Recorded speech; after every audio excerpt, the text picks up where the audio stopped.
You use muscles every day to do activities.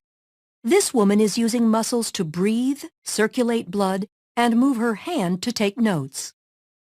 Your cardiac and smooth muscle tissues are involuntary. You do not consciously control their actions. Skeletal muscle works under voluntary control. Skeletal muscles are composed of bundles of muscle fibers. Muscle fibers are long cylindrical cells containing several nuclei. Muscles will contract or relax when they receive signals from the nervous system. A neuromuscular junction is the site of the signal exchange. This is where the synaptic bulb of an axon terminal and muscle fiber connect. Muscle fibers are composed of many myofibrils. A myofibril contains contractile units called sarcomeres. Sarcomeres run adjacent to one another down the length of the myofibril. Each sarcomere consists of alternating thick and thin protein filaments, giving skeletal muscle its striated appearance. The muscle contracts when these filaments slide past each other. The thick filaments are myosin, which are anchored at the center of the sarcomere, called the M line. The thin filaments are composed of the protein actin, which are anchored to the Z lines on the outer edges of the sarcomere.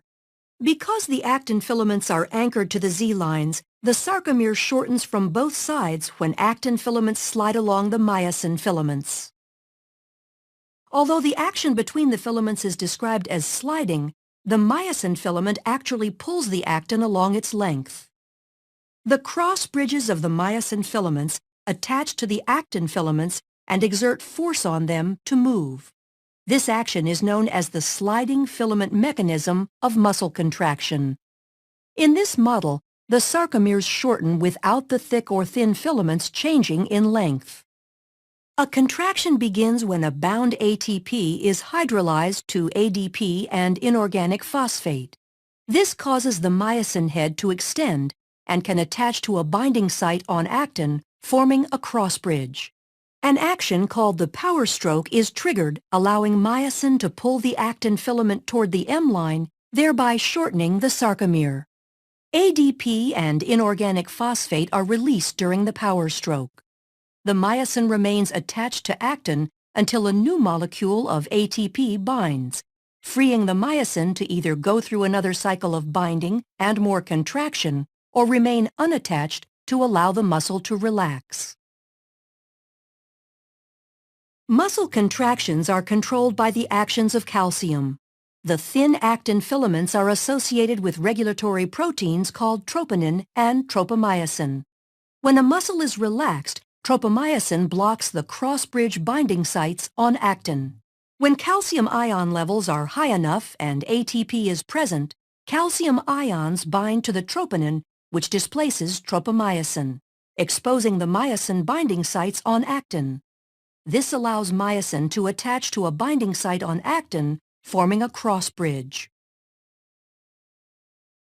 Calcium ions are stored in the sarcoplasmic reticulum and are released in response to signals from the nervous system to contract.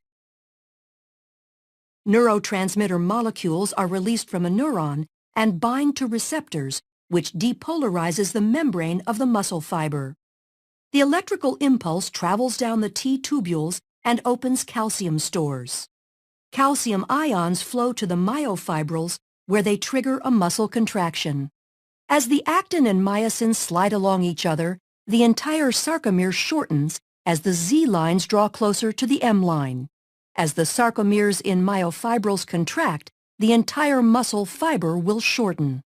When muscle fibers contract in unison, a muscle can produce enough force to move the body, allowing you to take notes.